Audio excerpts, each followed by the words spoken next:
Hello, everyone. Welcome back to Toilets of Titles. I'm back with you for another off-season breakdown bonus episode. This one, the Cincinnati Bengals, as you can see from my background. This particular breakdown is brought to you by a couple of guests here that have been on the show before. Both of you have been on the show before. We've got Mike Watts. He is the voice of the Bengals preseason. I'm not really sure exactly how to word that. I'll let him get to you on that in just a moment. And then the guy that brought you this intro, Dwight Peebles.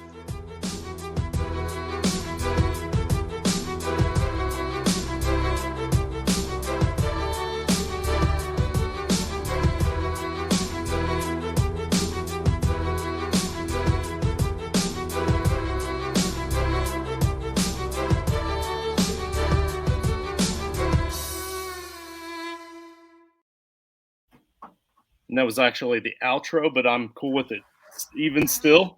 Dwight, you did an incredible job. I messed that up. But Mike, real quick, I want you to kind of talk a little bit about what you do for the Bengals, because unfortunately I'm just outside of earshot, of sight shot, of being able to see. But I did put down there, voice of the Cincinnati Bengals preseason television network. You do a lot of other stuff. You're actually on the road right now doing work, so you're kind of nonstop. But tell the viewers a little bit about what they can see or where they can see you. Yeah, well, I mean, that's a good place to start. Obviously, in the Cincinnati area for all three preseason games this year, national TV thankfully didn't take any, so get that full run. And then obviously set the team off in September, and Dan Horde and Dave Lapham, obviously do a great job on radio, so they'll run it from there. But yeah, me and Anthony Munoz and Marissa Contepelli, and it's a fun crew. So do that. A lot of soccer, a lot of basketball. Westwood won for their college football package. I find my way around, but that pretty much covers it. Outstanding. I'm still waiting on Munoz to retire, so you can call me up, man. I appreciate that. Sure. But next we've got Mr. Peebles here. Mr. Peebles has been on several times. Dwight, I know I screwed up the intro. That's kind of on me, but there's 30 other shows going on where you're going to be able to see that intro. But there was still a solid outro, just wrong placement. Yeah. But Dwight, I've got your credentials down there. We know you guys from Campus Canton and Dynasty Nerds. But other than Twitter, where else can they find your stuff? That's pretty much it. I kind of keep more of a background. I do a lot of editing, a lot of video editing. Don't write as much as I used to, but I'm always there in way too many leagues, about 60 total-ish. So way too many leagues, way too many. But the Bengals are my love, man. It started back in the late 80s, back with Munoz, and fell in love with Ickey Woods when I was like a 10-year-old boy, and just said, this is it. And I've stuck with them through hundreds and hundreds of losses and so many bad draft picks. Kijana Carter, Huey Smith. It's been rough. So it's fun to actually have something to root for. I cried when they made it to the Super Bowl. I'm just a fan at heart. So this is fun for me. Yeah. I love it. And this isn't a fantasy-centric show, but I'm glad you brought it up. We did have the Frankenstank episode last night, the Frankenstank Listener League. So we have about 40 to 50 spots still left to fill in that league. So anybody out there watching, if you're interested, so it's right here at JustinFF_. Shoot me a DM, and we'll get you set up and ready to go. But enough about that fantasy talk. Just like you guys said before the show, it's not too awful often that you get a chance to just talk about your favorite team, because a lot of times you're talking about all this other stuff. We're talking about the off-season breakdown. And Mike, I want to start with you, because a couple of years ago when I had you on the show, Joe Burrow was still just a pup. I mean, he's still a young guy, but he was still just a pup in the league, and the future looked bright on paper, but we hadn't quite seen it all in action just yet. You said on that episode that the future is looking really bright for the Bengals. You saw big things in their future. Is this kind of what you saw moving forward if we move forward 2 years to today? Yeah, I think that was the ambition. I don't think you're ever 100% sure that it's actually going to play out the way you anticipate. That first year, it felt like there weren't that many injuries. It was a team that had 15 to 20 guys seemingly the previous 3-4 years the start of the Taylor era, the end of the Marvin Lewis era, end up on IR. And a lot of them were significant guys that would end up on IR or fail to have the impact that you anticipate as a high draft pick or whatever it may be. It just felt like it hadn't really worked out. And then you started to see over the previous season, the Burrow draft obviously was excellent. Then you go out and get Jamar Chase and Logan Wilson and Jermaine Pratt, and they made so many good picks in a row and brought in vets. At the time we were talking about Von Bell and Cheeto Awuzie and guys where you kind of said, okay, on paper, these pieces fit. What Duke Tobin and Zach Taylor and the scouting staff and the assistant coaches had put together were a bunch of team captains, high character guys, people with the right measurables, the right production. And then you sort of need a few things to pan out. So Trey Hendrickson, the numbers said he got to the quarterback a ton, but he didn't get a lot of sacks. So you're betting on being able to get that extra half step, and he has. You're betting on certain free agents coming in, staying healthy and doing what they had done previously. Von Bell did that.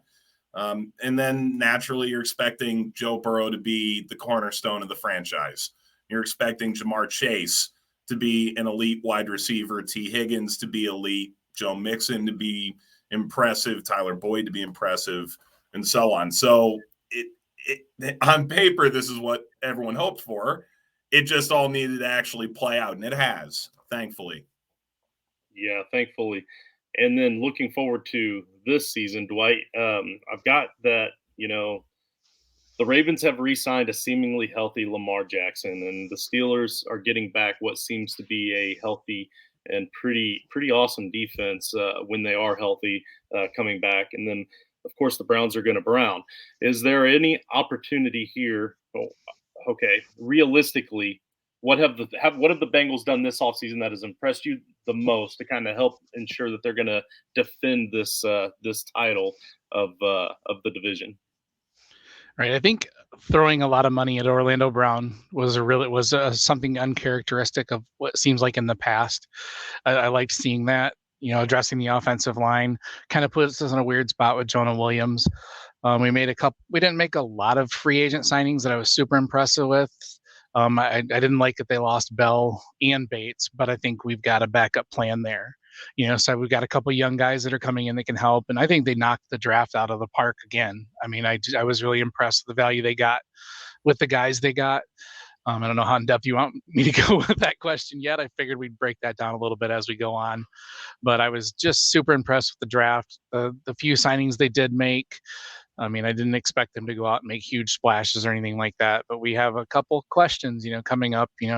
We're potentially losing Higgins and Boyd, and it's, I think even Mike would agree. We all thought on paper this was going to be this, but I don't think any of us expected us this quickly. It was awesome to see him make the Super Bowl in 21 and then just this year, just follow it up, and not let off. So I think the team's heading in the right direction. I like seeing what management's doing. It's just nice to see a turnaround in overall team philosophy and the way they play on the field. You don't see the give up that we've seen for years. It seems like the whole culture, everything's changing, and I love it. So and they just keep making good moves. So one move they made was at that tight end position with Irv Smith, and Irv Smith is one of those guys that still hasn't kind of had the opportunity to break that mold just yet. That format of it takes 2 years or it takes 3 years for a tight end to really gain his grasp in the NFL. And a lot of that was due to injuries, but when he is healthy, he is an athletic guy and he's in there to fill a void. So Mike, the question for you here with Irv Smith, is Irv Smith going to be enough to fill that void? Do you think he's going to be utilized more as an offensive weapon in the passing game or more so in that running game, since we don't really know what's going on with Joe Mixon right now? Yeah, well, for one, you're saving about $5.5 million over what you would have paid Hayden Hurst or what you would have paid CJ Uzama. So right off the bat, there's the financial implication. They were also able to go out and Uzama was a college quarterback turned tight end that had gone through the system. But in the case of Hayden Hurst, first-round pick that had reached the end of his initial contract, came in on a one-year deal and was a really good culture fit.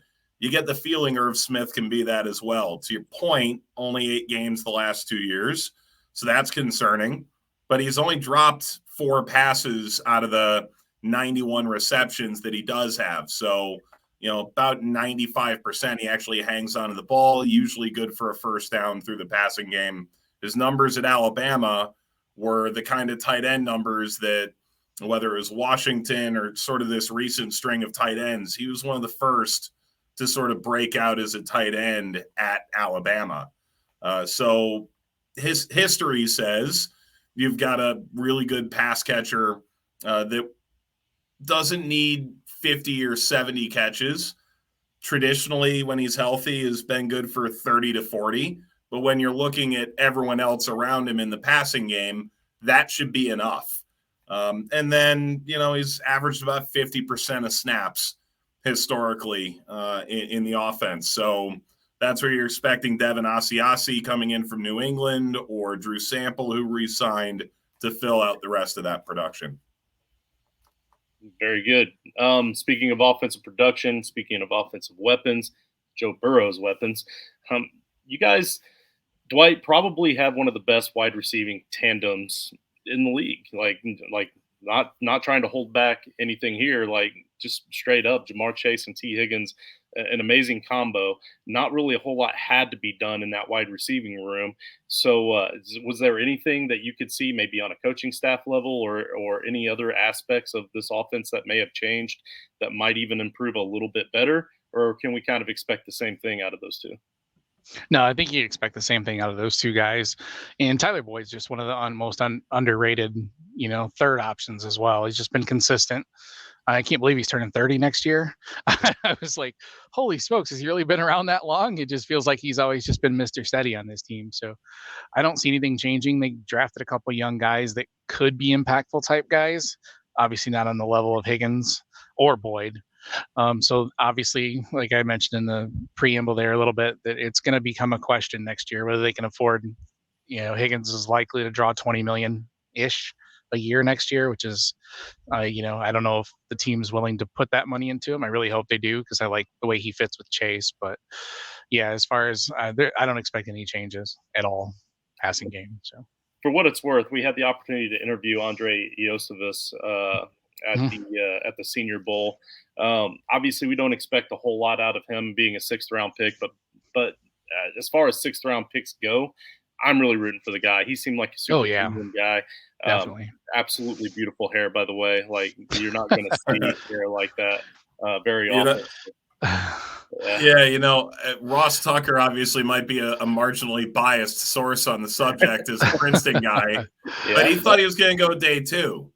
Yeah. So when you listen to the wide receiver and offensive staff, at least in public comments, they thought he was going to be off the board 2-3 rounds earlier. It doesn't mean he's going to supplant any of the 3 guys that are in front of him, but when you play the AFC Championship game without Tyler Boyd and you need a third receiver and you're going to Trent Taylor, there was conversation. There was no one else if something happened to any of the 3 at that point. And they think he's smart enough to know all 3 positions, slot, X, and Z. So you're kind of expecting him to at least be in the vicinity of some snaps. And I think, preseason training camp are a really big deal for a guy coming out of the Ivy League that could play a role, maybe even in the succession plan moving forward. He's an elite, world-class, genuinely athlete. Oh, he's impressive. Him and Charlie Jones too. He'll be right in there too. Just a guy who is going to work his tail off, and Bengals fans are going to freaking love him. I mean, he's just, he has that, the backstory. It took him like 6 years to get here. Had this massive year last year. He's just a fun guy to root for too. So I like that they went another time with high character guys, and so I like it. Also super smart as well. Both of them are. Yes. Academically speaking, super smart. So I'm sure that will translate well on the football field. Your top 3 draft picks obviously are kind of no-brainers. A really good shot at being immediate impacts, but the one draft pick that I really want to talk the most about is Chase Brown. So the 5th round draft pick coming out of Illinois. with what's up in the air, first off, Mike, have you heard any updates on what we're looking at with Joe Mixon? And if that ends up going south, like many people seem to think, um, is Chase Brown going to be the guy? First of all, no inside info on where they're at with Joe Mixon, anything in that vein. Right. All that said, for now, Joe Mixon is on the roster. You expect him, should that remain the case, to be the bell cow. He's the guy. Didn't have the greatest season last year, but you add Orlando Brown, and you'd like to think that should improve things right off the bat. And a full year with La'el Collins, and the interior had gotten beaten up by the time the season ended. So realistically, whoever's running behind that line, this is as good as maybe it's ever been since, you're talking like Corey Dillon era, so, the game has changed. I don't know if the numbers will quite be that, but like you've got a chance to, make a real impact. That said, you brought back Travion Williams on a 1-year deal. Chris Evans from Michigan is still there. Is this the year Chris gets some element of traction? And with Chase Brown, 4.40, solid, home run hitter potential. He certainly showed that. At the end of the day, what we've come to find out about the Callahan and Taylor offense is you still have to pass protect. And all three of those guys have had a little bit of a hole in their game in that vein. That's sort of why Samaje Perine was so important to what they did and why he played in so many high leverage situations. So the talk certainly is around Mixon, but let's not forget losing Perine opens the door to 30-40% of snaps based on previous years, unless they really lean into Mixon, where someone needs to go soak that up and someone needs to prove they can be multifaceted. Yeah, outstanding. So my wife has become quite the Bengals fan. I don't really know how that happened. Welcome. It is just what it is, and I would be remiss if I didn't at least bring up Joe Burrow.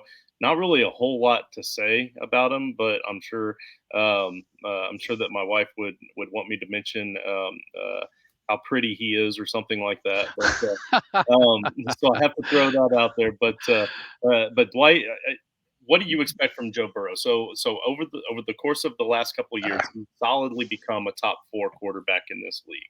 And I'm not talking fantasy football. I'm just talking straight up, dude knows how to win football games.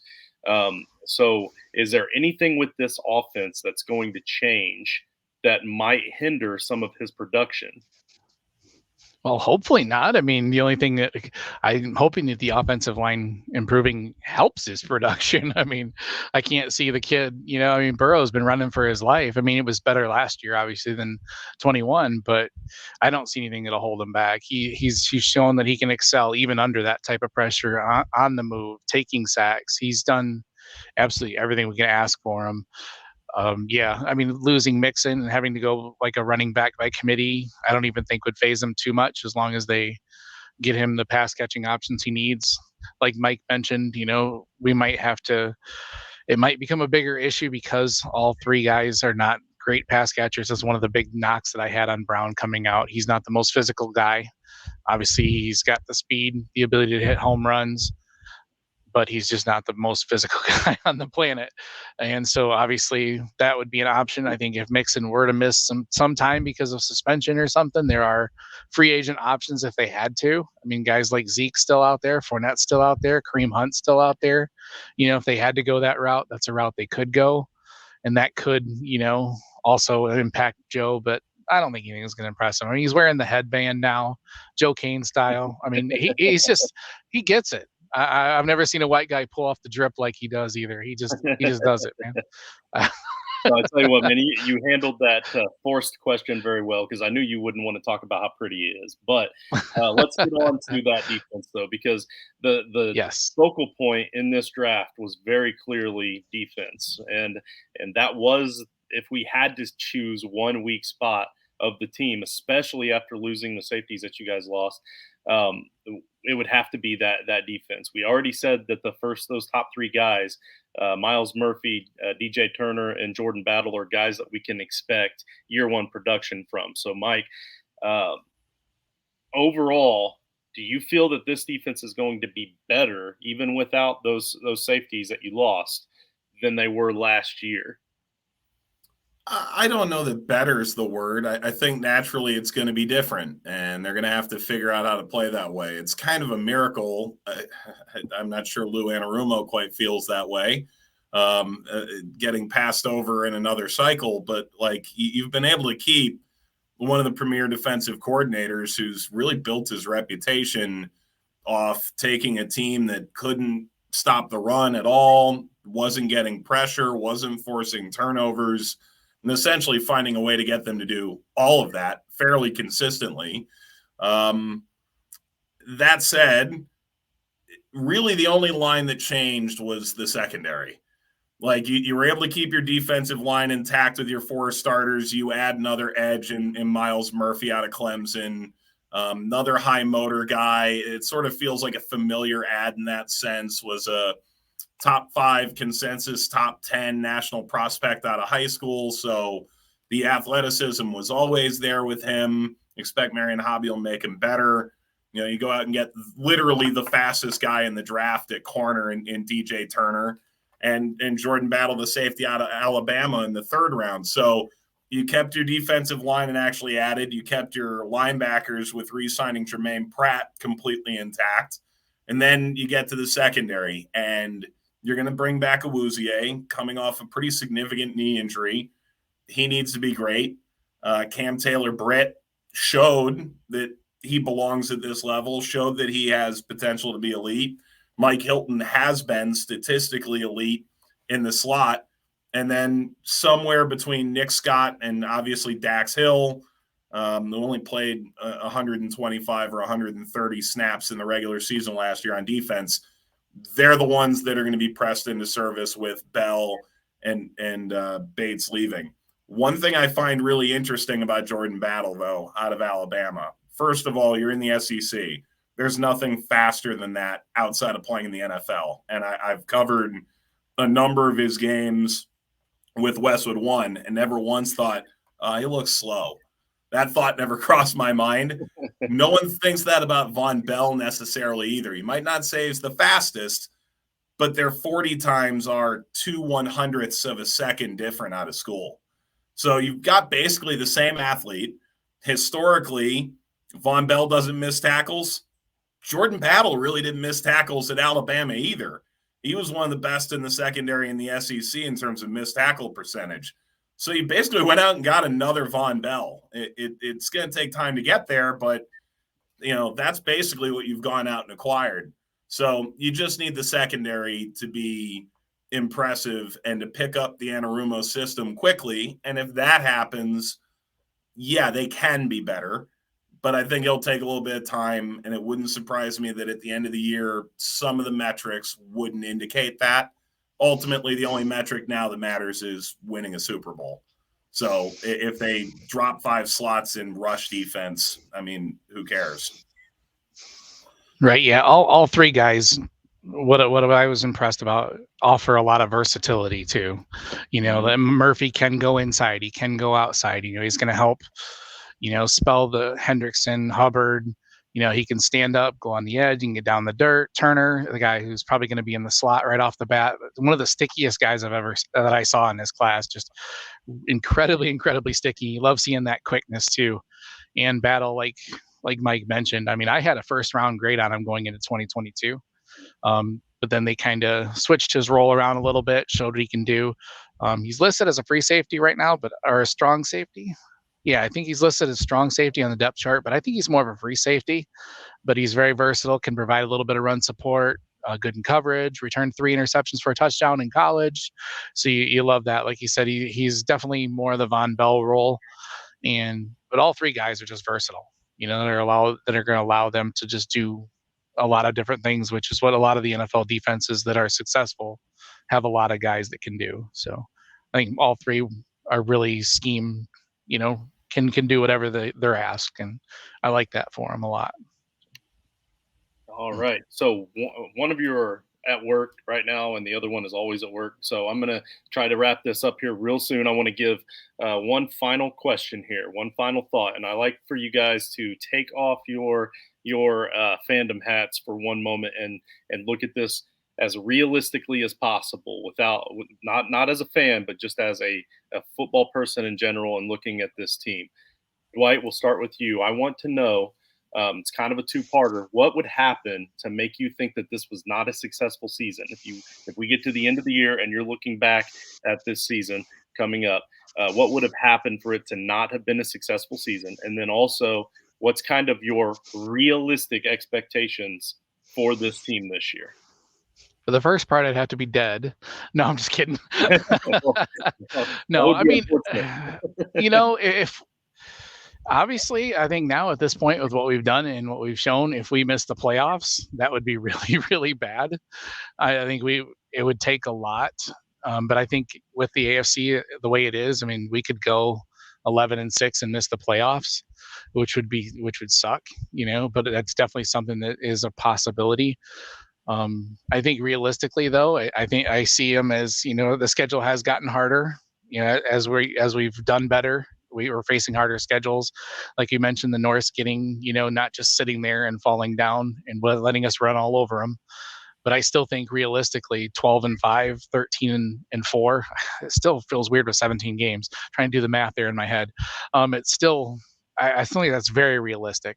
And we should at least win the division outright or, tie for the division. I don't think anybody's tying us if if we have 12 or 13 wins, but realistically, I think that's where it's at, and we're going to make another run. We're going to be right there in the title game again. So I don't see any way that doesn't happen. So, all right, outstanding, Mike. Yeah, I basically agree across the board. I mean, the funny thing about last year, the appendectomy, year before that, it was Joe's knee surgery. Year before that, you're talking about a rookie. Every year, Joe Burrow's had a weird offseason. And anyone would describe it as a weird offseason, a weird lead up to the beginning of the regular season. To get off the ground running as an offense, which they sort of struggled to do last year, which made a lot of sense if we're all looking back on it with honesty. Getting off the ground running is huge, especially knowing that the back end of the secondary may take a minute to catch the tread. So, yes, missing the playoffs, that would be at this stage a failure.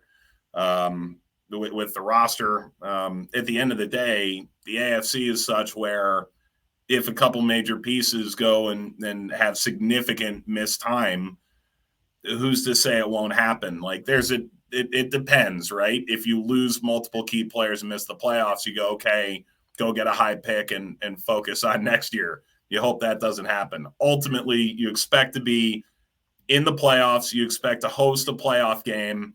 You expect to win a playoff game. If you draw the Jets and Aaron Rodgers in the first round, it doesn't work out. There's a luck of the draw element naturally to this, right? But you expect to be competing for a championship this year. That's the way this roster was constructed.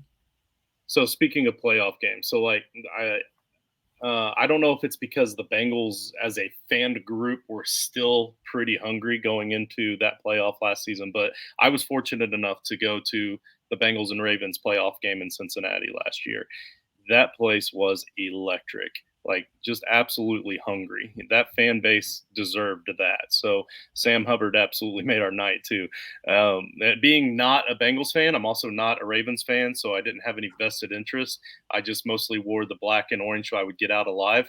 And I'm not ashamed to admit that I was really rooting for them to pull that off at the end. So it was a pretty exciting environment. So kudos to the Bengals there. So guys, anybody that's still watching this, you've got you can check us out on Spotify. You're watching us on YouTube, but we've got Apple Podcasts where all of our audio episodes are recorded. Make sure you hit that like and subscribe buttons down there in the bottom corner, and help us out. Also help out the show, patreon.com/toilets to titles. this is the off season where most shows are dialing it back. We're kicking it in even harder. Every offseason, we gain most of our supporters in the offseason because we don't stop. And we're going to continue to do that. And your Patreon support has helped push us through a lot of awesome things, including the Fantasy Football Expo that we're going to be at in August. So we have a booth at the Fantasy Football Expo. Make sure you stop by and see us and get signed up for a live Frankenstein draft. I think that's pretty much it for me. Mike, what are you doing tonight? I know you got something big going on tonight where people can check you out, right? Is this coming out today? That's half the battle. That's true. No, it's going to be tomorrow. Tomorrow's when we're dropping it. Tomorrow's today is a rare off day. The day this drops is a rare off day. There you go. But yeah. All right. So anyway, so that also kind of fumbled up, but check out Mike down there at the bottom. He'll keep you posted on his Twitter. and if you need an awesome intro, check out Dwight. Hit him up. He'll help you out. I'm sure. I'm sure he can connect you there. So I think that's it, guys. I thank you very much for coming on, and we appreciate your time. Now here's a message from my buddy John. What's up, Title Tribe? We appreciate you watching the show. If you want to catch up on all of our college football content, make sure you subscribe to the CFB Nation by clicking their link below. Make sure you subscribe to the Toilets Titles Podcast Network by clicking our link below. And make sure to catch our other content by watching these videos to the side of me.